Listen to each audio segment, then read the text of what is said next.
this works. Good afternoon, everyone. For our first talk in the afternoon today, we have Sewoong to tell us about differential privacy and robustness. Sewoong, please take it away. Thank you, Dana. Let's get started. So last couple of years, I've been thinking about the intersection between differential privacy and robust statistics. And in the first half of the talk, I'm going to present the first algorithm that achieves. Sounds a little. Is it supposed to be this? Okay. All right. In the first half, I'll present the first algorithm that provably guarantees differential privacy and robustness while being efficient.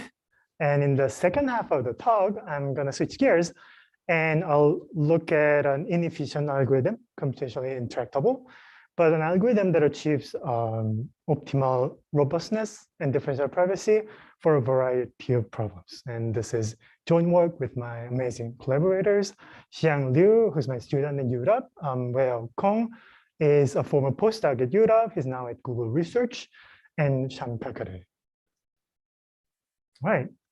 So increasingly, more and more systems are training big models on shared data. So think about something like federated learning. And the premise there is that the sensitive information that we shared is not supposed to be revealed to someone who only has access to the trained model. But as these models get bigger, this kind of membership inference attacks get stronger. So for example, or easier. For example, take a GPT-2, which is a large-scale language model. And if you input a particular prefix or keywords, then it's going to start to output sensitive information about someone who was in the training data. And the best chance we have against protecting against such membership inference attack is either differential privacy or more specifically DPSGD, differential privacy SGD. And there, what you do is in training these models, when you're doing a stochastic gradient update, instead of aggregating gradients from multiple, let's say, clients or data points, you do it in a differential private manner. So I'll go into details what it means, but for now, I just want you to remember that the best defense that we have against membership inference attack is differentially private mean estimation. Okay? Another thing that can go wrong when you're training on shared data is that you cannot trust everyone who gives you the data. So it's easy for someone to inject poison data like this ones. So they flipped a couple of pixels and labeled as a deer. And if you train a deep neural network on a corrupted data like this, what's going to happen is that at test time, there'll be a backdoor made in this trained model. So that whenever, whatever the background image is, with these triggers, it's going to label this image as a deer. And the best defense that we have against such a backdoor attack is using robust statistics or robust estimation. And the main idea there is that if there was a successful backdoor attack in a trained deep neural network, then there must have been a particular set of neurons that are activated when it's triggered by such watermarks. So we did some experiment. So on a CIFAR-10 corrupted data set, I trained a deep 20+ layer convolutional neural network. What I'm showing you is that I cut the model in the middle, which has 5,000 neurons. So every training data now has a 5,000 dimensional hidden layer representation. And I'm showing you this for the training data that has labeled deer, which is a target label. Clean ones are in blue, poison ones are in orange. Okay, and to be able to show you, I am projecting all those down to 6 PCA directions of those 5,000 dimensional representations. On the off diagonals are the scatter plot for each pair of those directions. On the diagonal are the histogram for each of these directions. And if I don't tell you which one's blue and which one's orange, it's hard for you to separate them out because they are overlapping quite a bit.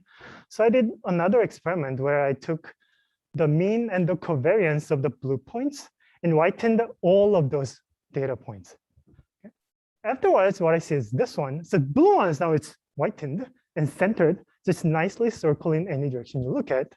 And let me finish it. Go back to you, Chris. And the orange ones now shoot out in the top PCA directions. Question? I'm sorry. Whitening means take the covariance sigma and apply sigma -½ so that the covariance afterwards, it's a linear transform that gets you identity covariance. Oh, because the scale of the axes are different. Yeah, so it would be exactly circle if I couldn't do that. Sorry about it. I tried though. So if you scale the axis correctly, it will be exactly circle. All right. But here I was cheating because I was using the covariance and mean of the blue points, which I'm not supposed to know. So what saves us is robust estimation of the mean and the covariance. So I'm going to use the off-the-shelf tools for robust estimation and apply it to this. And what it does is that it gives me mean and the covariance estimate of majority of the points that I'm throwing at the estimator, which concentrates the best. And just using it as is, I get more or less the same performance. And I'll get into the details of what it does later in this talk. But for now, once you have it, even if I don't tell you the color, you can easily detect the poisoned ones and train again on the filtered out data set. And you get this. So as you have more poison data, your success rate without defense goes up and up and up.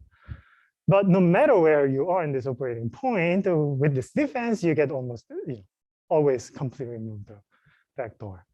And this is, we try this on every state-of-the-art backdoor attack we could find codes for online, or those we could implement ourselves. So the poisoning was done with or without knowledge of your diversification? It was done by other people. They didn't know that we were going to defend it this way. But those are those come from very simple to sophisticated. So you can change just one pixel, which is common attack. This will be true. There are sophisticated ones which use GANs to generate those. The same is true. So I don't think you can do anything much by just knowing that I'm going to do this defense. The reason is that I have full control of the model. They don't know the model because I can just choose it today, random model, and then launch this. I'm the one who's doing the training. They're the ones who are giving me the training data. So they cannot really do much knowing that I'm going to launch this. And I'll get to this after this talk, maybe. Happy to talk more. But this is not the main topic of this talk. This is a motivation, but my work though, but still a motivation to tell you that we need to protect against inference attacks and poison attacks. So we need both differential privacy and robustness. But so far, there's no efficient algorithm that gives you that. So we're going to provide the first algorithm that's efficient and gives you approval guarantees for robustness and differential privacy. And we're going to look at this problem from the lens of statistical estimation. So you have an unknown distribution P with the parameter theta. Theta is the unknown one. You get NIID data points, and you want to estimate theta. And when you say you want to do it robustly, you have an adversary who inspects all of these N data points, chooses arbitrary alpha fraction of the data points, and replaces it with arbitrary points. And the estimator, knowing that this has happened, want to put a theta head, which is robust estimate of theta. And when you want privacy, you have another adversary who's going to inspect the theta head you give me and try to check or test if particular data point, let's say X3, was in the training data or not. And the question we're asking is, how much do you have to pay more in mean estimation, for example, for the purpose of this talk? If I'm asking for robustness against alpha corruption or differential privacy, which are the work that has been done before me by other people. And where I come in is for how much do you have to pay if you want both. Right. So mean estimation, you get NIID samples. And for the, again, purpose of this talk, I'm going to assume these samples are coming from sub-Gaussian distributions with identity covariance. And I'll talk about how to do other things later. The mean X rate is, of course, squared root of B of N. You achieve it by taking the empirical mean. If you want to do it robustly, there has been tremendous recent advances. I'm just going to talk about one, which is by Dong, Hopkins, and Lee, which is the fastest algorithm that achieves optimal accuracy on the alpha corruption of the data. And the reason I'm going to focus on this one is that faster algorithms access the data less. So what I want to do is make this algorithm private, and having less access to the data makes it easier to make it private. And all of this will be explained as we go along. But let's stick to robust mean estimation. In one dimension, it's pretty easy to do because here's your histogram of sub-Gaussian data, let's say, and the adversary wants to move it to the right. Then all she can do is take samples on the left and just put it on the right. If you put it too far, you'll be detected as outliers. It's a simple like outlier detection, like cutting off the alpha tails left and right. It's going to achieve the optimal error of alpha, or alpha square root log 1 of alpha in this case. And in this talk, I'm not going to care about any constants, and even the logs, I'll just throw it out if I don't want to. And I don't want to go into details. But in high dimensions, it gets tricky because each sample can look perfectly normal, but they can collude so that you move them in quite a bit by, let's say, alpha to the square root of d, alpha times square root of d. But notice that if such an colluding attack has been launched, then it must be that the covariance has changed quite a bit also. So this maybe you can use to detect such attacks and remove them. Indeed, this can be made precise in the next geometric lemma, which tells us that if the adversary moved the empirical mean significantly, then it must be that the covariance has to increase quite a bit. So this led to a series of advances and algorithms known as filtering algorithms. And the main idea is that every iteration you check the covariance. And if it's large, then you look at the top one PCA direction, project all your data points onto that line, and then filter out those that contribute more to this covariance. And if you choose this algorithm carefully, you can ensure that every time there'll be one data point removed, so that this terminates. And every time, on average, you'll be removing more corrupted data points than clean data points. So when you're done, your covariance will be order alpha log 1 of alpha, so that your total error, so the algorithm goes like this. You take a PCA, and then you remove points that are large, and then you take a PCA again, and maybe it points to this direction, and you remove large points. Some of them might be clean data that might be removed, but you don't remove them too many of them. With this, you can show that you achieve the extra error of alpha in this mean estimation problem. And you can show this is optimal because if you look at two Gaussians with standard deviation 1 in one dimensions, which is alpha apart, let's say the mean is alpha apart, then the total variation is only order alpha, meaning that an adversary, let's say even if you have all the samples, if you know the PDF, can remove alpha fraction of data from the one on the left and move it to the right. So I cannot tell whether it's been done by the adversary or if that's the original one.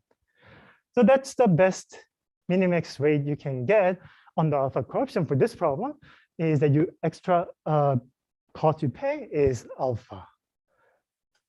And maybe this is a good time to pause if you have any questions. Okay. All right. Let's move on to the differential privacy. Right. So differential privacy ensures plausible deniability by making sure that even the most powerful adversary who knows every data point in the data set, except for one, which let's say is yours, and that adversary cannot tell from the output of a query whether you participated in the database or not. So formally, how it's done is that consider two data sets, S and S prime, which only differ in one entry, and a particular, let's say, randomized query output is called epsilon delta differentially private if the output of a particular data set S falls into set A is not too different from the probability that output of another database that's only one entry different falls into the same set. So if these two probabilities are similar if it's satisfied with smaller epsilon and delta, which means an adversary, by looking at the query output, cannot test whether it's coming from S or S prime. So you get plausible deniability.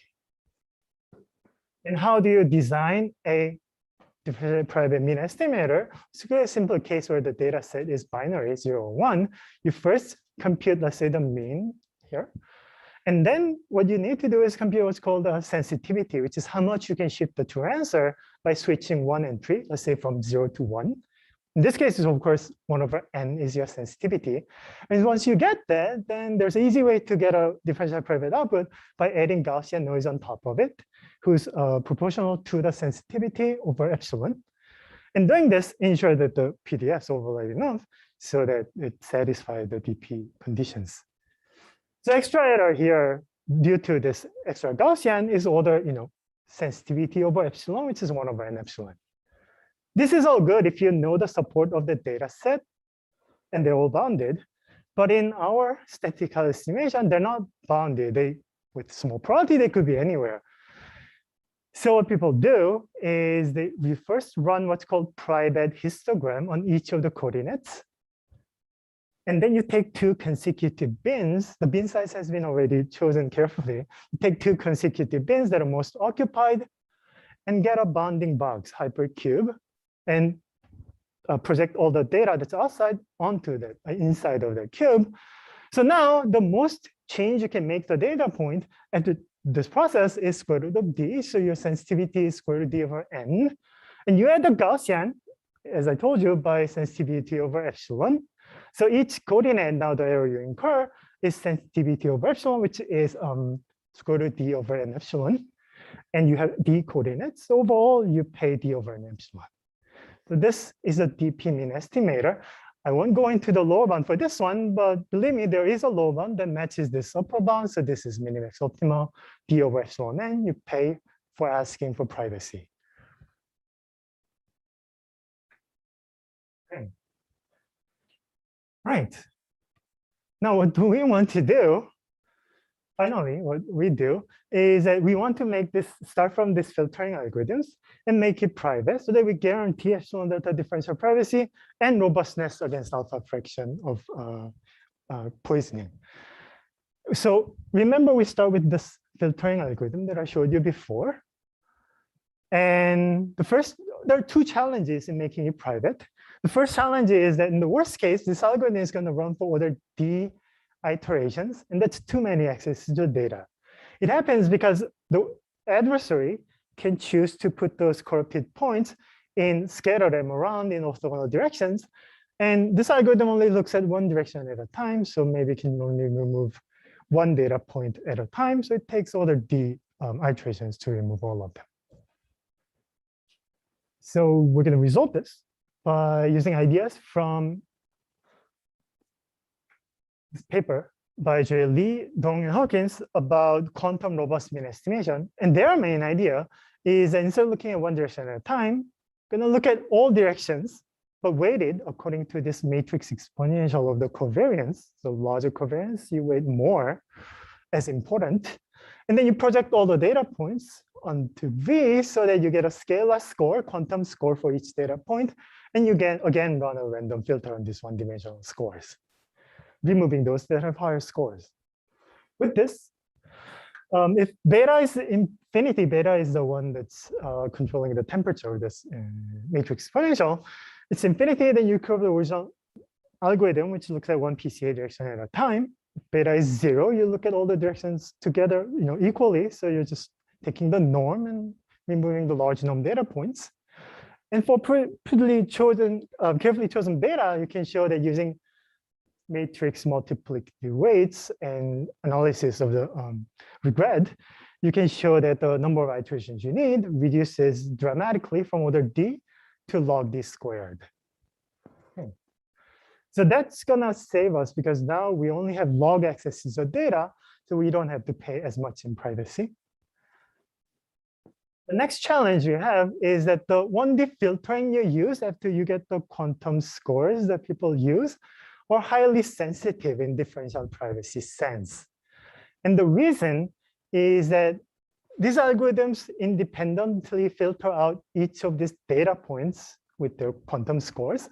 You flip a coin for each one with a bias proportional to each quantum score, and you decide to filter it out or not. If you do that, filter this out, you get some filter set like this.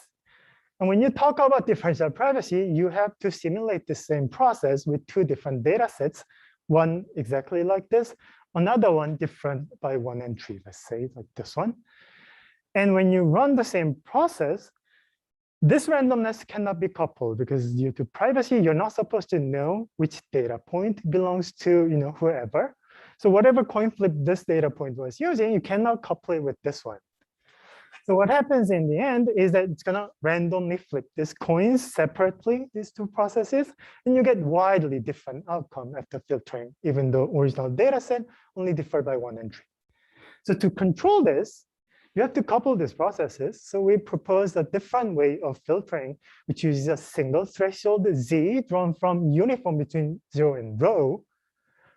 A lot of work has gone into differentially privately calculating this rho as to satisfy specific conditions, which I won't go into details in this talk.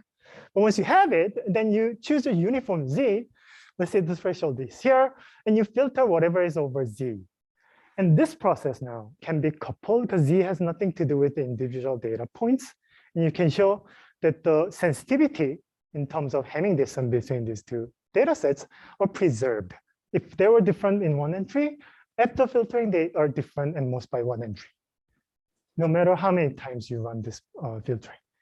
And that is kind of the main key insight in how you can make these filtering algorithms private that's different from any other iterative differential private algorithms.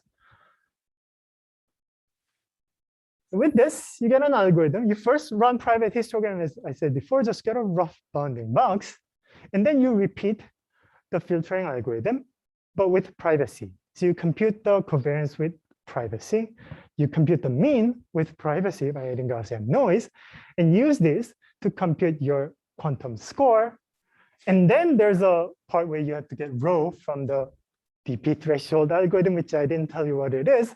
Once you get it, you get the single threshold filtering algorithm.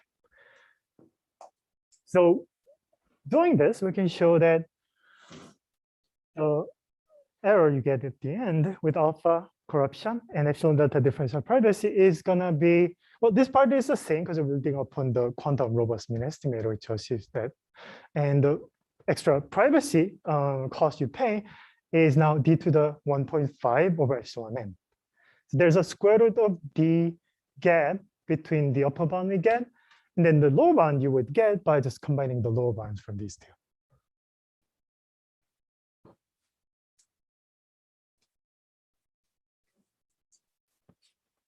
All right, and this is very fast because it only takes about running one SVD over your data set to run the whole thing. So where this square root of d of gap or d to the 1.5 over epsilon n extra error comes from is in computing the covariance or the matrix exponential of a covariance differential privately. So when you have a covariance matrix like those that we have, and you want to compute a differential private version of the covariance matrix, then you need to add Gaussian matrix with each entry whose variance scales like d over epsilon n, standard deviation scales like that. And if you have those matrices, then the spectral numerator you pay for it is d to the 1.5 over epsilon n. And this kind of carries over through the algorithm. In the end, that's how much more you have to pay. So right now, it's not clear if this has to be paid. So if you just focus on this problem of getting a estimate or differentially private version of your covariance matrix, do you have to pay this much or not is an open question. We don't have a matching lower bound, and we don't know if we can improve this. But we do something else. But before I move on, if there's any question.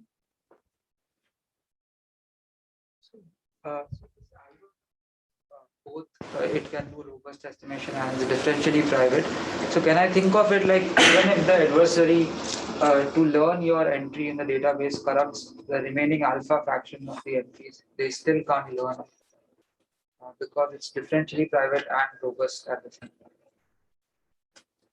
So actually, there's a little bit complex. So what did the adversary do here?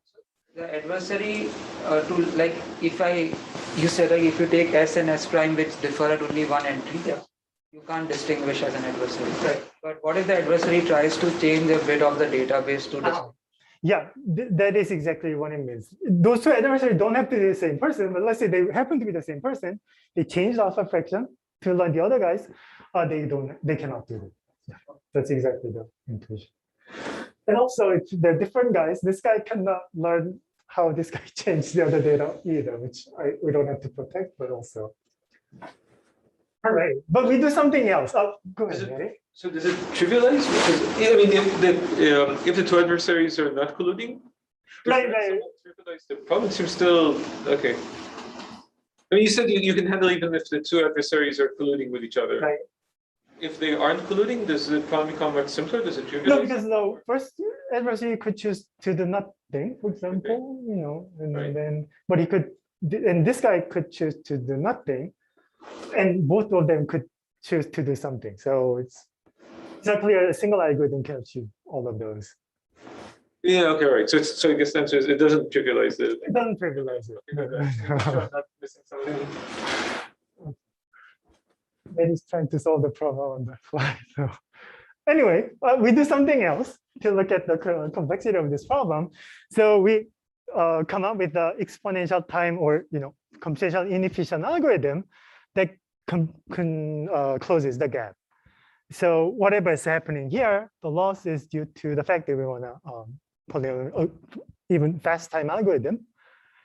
And that leads to a whole kind of new research direction for us. So now I'm switching gears to the next part.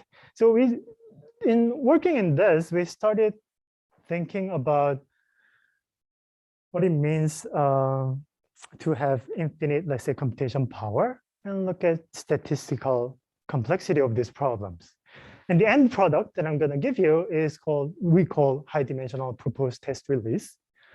And it starts from a little bit higher level motivation. It's slightly different. So if you look at differential privacy, it's trying to make sure that if you change one entry, you cannot make the output too different. And if you look at robust statistics, it's trying to make sure that if you change alpha fraction of the entries, the output cannot change too much. So it almost looks like they're solving the same problem, although the details of how you measure privacy and robustness are quite different. So that's the question of what is the fundamental connection between these two? Because the algorithms, if you look at those, are completely different if those that just do one of those. And this led to an end product that we call high-dimensional proposed test release. It's a general framework for solving inefficiently any statistical estimation problem that we threw at it so far with privacy. And by construction, it's going to be robust for free. And almost all problems we threw at it, including mean estimation, covariance estimation, linear regression, principal component analysis, whenever there is a lower bound, it matches the lower bound. And whenever there's no lower bound, it gets the best performance among all the existing algorithms that we know of. So here it is. Let's say and it's a general framework. So I can go to, let's say, Neri and ask him for a problem. And let's say he gave me this problem: compute the mean with IID samples from sub-Gaussian distribution with unknown mu, unknown sigma. And the error, he's going to measure it in, because it's sophisticated, measure it in a Mahalanobis norm. This is the right metric for the mean estimation because it's kind of scale invariant, which is whitened error, if you will. What's known in this space is that just DP, right? No robustness at this point. There is efficient algorithm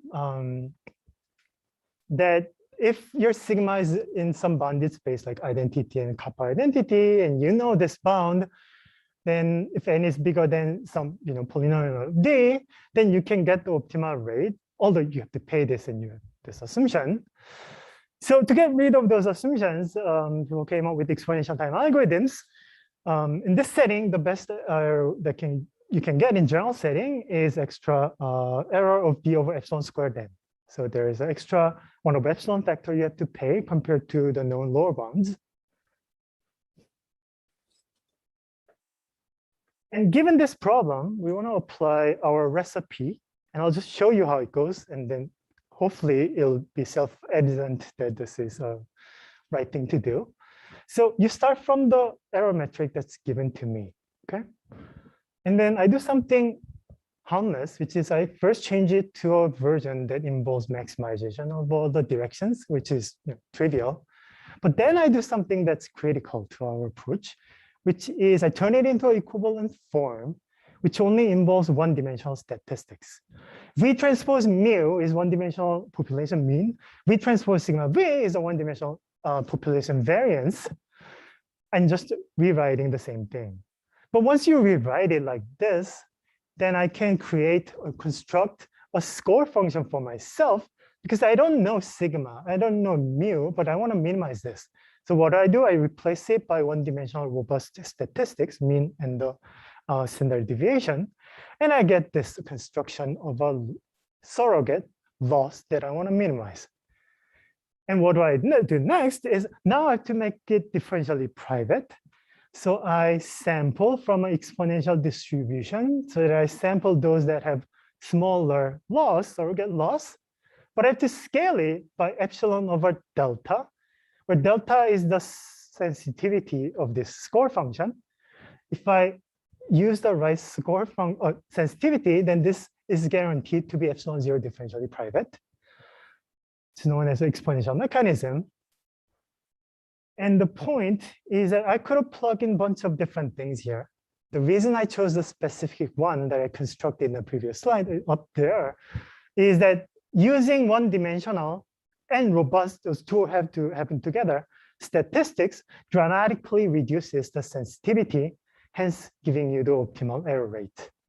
And the key ingredient in doing this analysis and this construction is going to be what's called resilience property of IID samples. That's commonly used in robust statistics. So this is where they come together. One is in the algorithm. I'm using robust algorithms, trivial robust algorithms, but still. Second is the resilience property that kicks in. So let's do this. I'm just going to do it for the example of one-dimensional robust mean estimation and show you that my one-dimensional robust mean has small sensitivity of roughly 1 over n. So here's my robust mean. So in one-dimensional V, given for fixed V, I project all my sub-Gaussian data point that looks like this. And because we're using robust statistics, you can throw in alpha, corrupted point. It's fine. Everything's going to hold. So I just threw it in there. And my robust mean is cut out the top 2 alpha tail, bottom 2 alpha tail, take the middle one, and take the mean of the middle part. And that's it.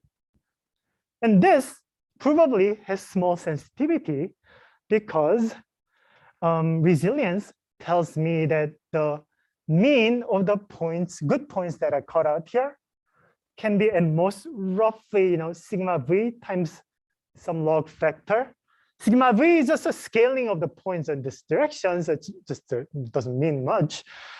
And log is small, meaning that this guy and the average of the good points I cut is at most log away, meaning there's at least one point who's at most log away. And there's another one point here that's log away. So put together, there are 2 points. One, the largest point in the bottom, and the smallest point in the top that I cut out that are only this away. So that's how much one data point can move. That's effective support for this robust mean. So the sensitivity is probably bounded by this small thing. Particular doesn't depend on the dimension.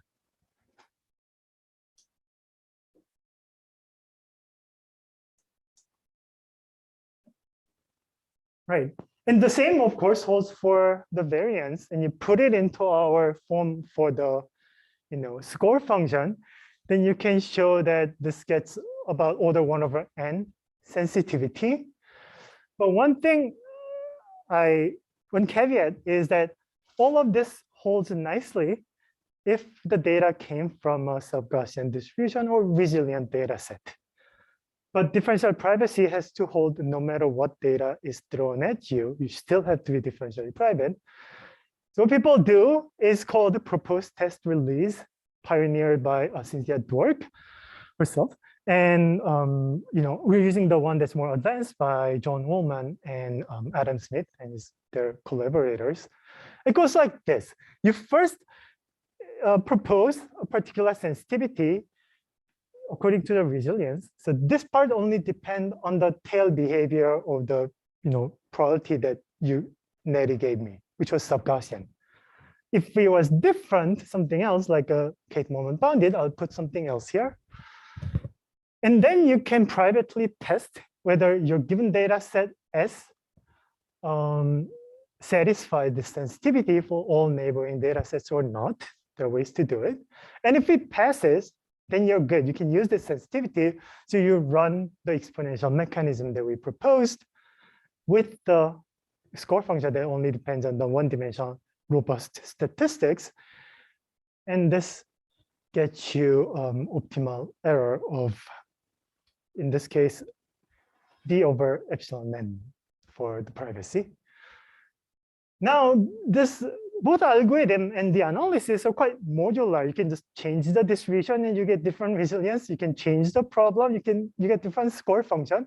So you can mix and match any of those. We did that, in fact.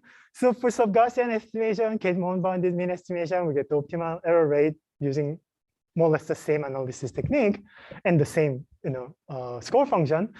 Linear regression, we get the optimal rate. Kate moment bounded, it should be linear regression. That one, there's no existing lower bound that matches, but we believe our upper bound is optimal. And you can do it for covariance estimation, principal component analysis, they all achieve the optimal rate.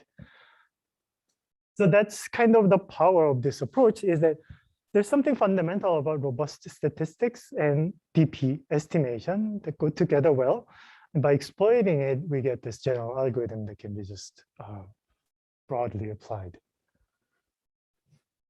And as a byproduct, going back to our original problem, that's how we get this rate with this algorithm. And that shows that there's no gap statistically, but computationally, it's an open problem if you can close this square root of D gap or not.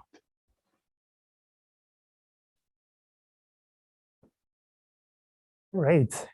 So if you don't care about computational time, we know how to do these optimally, not convex optimization yet.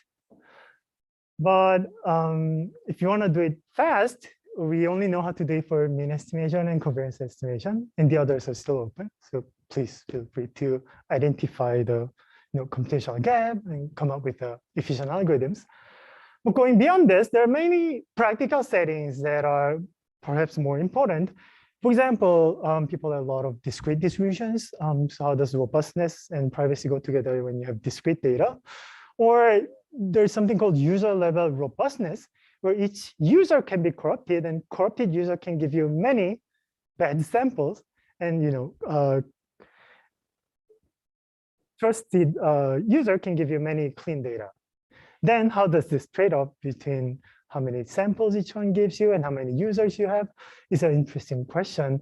And you can put it together with user level privacy, where you can switch not just one data point, but a whole user and look at the same privacy questions.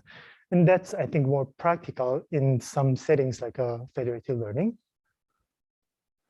So with that, I gave you the first efficient, private, and robust algorithm, which you have to pay extra statistical cost. And I gave you a high-dimensional proposed test release algorithm, which universally applies to statistical estimation and gets the optimal rate.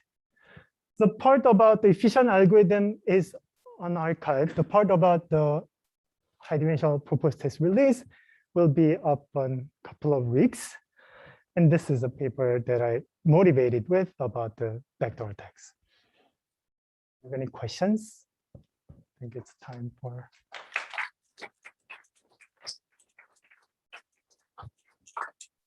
Are there any questions?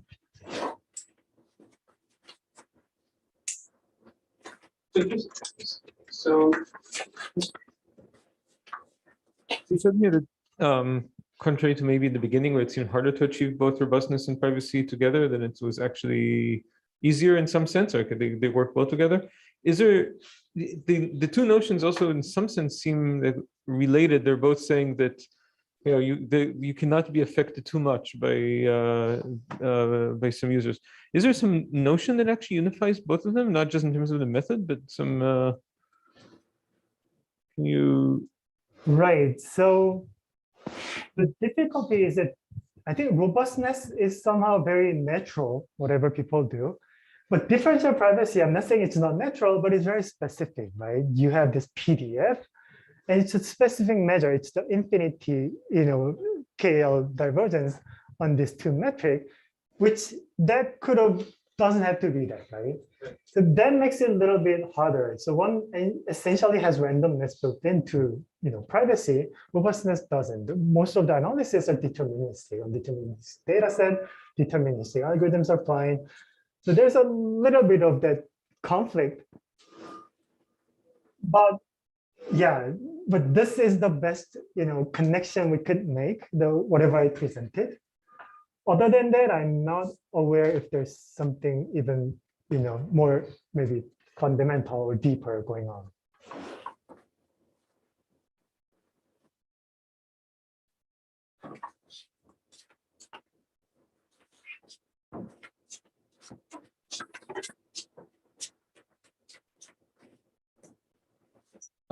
How do either of these algorithms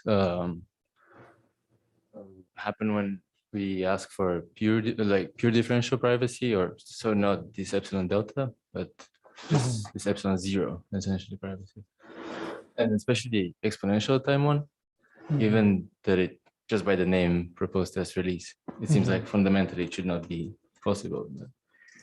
Right. So I believe if my understanding is correct, you get one direction almost for free. And I think the epsilon zero is the tightest one. So using exactly the algorithm that gives you epsilon zero, you can get easily, any differential privacy or, I think other differential privacy easily. But the algorithm I presented actually is epsilon delta. You have to pay delta because of the test propose and test part. So that gets trickier. Once you start having delta, how does your other privacy depends on the delta is not immediately clear, as people like delta that are really small, usually exponential in the dimension. That gets tricky then. Even although it's every dependence in delta is logarithmic, I'm not sure if it gets this algorithm as is gets you the optimal one, or you might have to tweak it a little bit.